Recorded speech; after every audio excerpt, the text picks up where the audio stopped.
بسم اللہ الرحمن الرحیم۔ ابو ہریرہ رضی اللہ تعالیٰ عنہ نے بیان کیا کہ نبی کریم صلی اللہ علیہ وسلم نے فرمایا، اللہ تعالیٰ کا ارشاد ہے کہ 3 طرح کے لوگ ایسے ہوں گے جن کا قیامت کے دن میں مدعی بنوں گا۔ ایک وہ شخص جس نے میرے نام پر عہد کیا اور وہ توڑ دیا، وہ شخص جس نے کسی آزاد انسان کو بیچ کر اس کی قیمت کھائی، اور وہ شخص جس نے کوئی مزدور اجرت پر رکھا، اس سے پوری طرح کام لیا لیکن اس کی مزدوری نہیں دی۔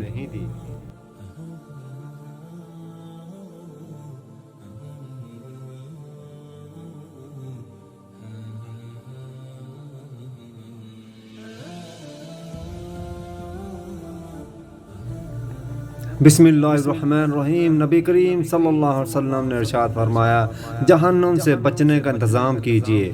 جو شخص نہایت خوش دلی کے ساتھ ثواب کی نیت سے قربانی کرے گا تو وہ قربانی اس کے لیے دوزخ میں جانے سے آڑ اور رکاوٹ بن جائے گی۔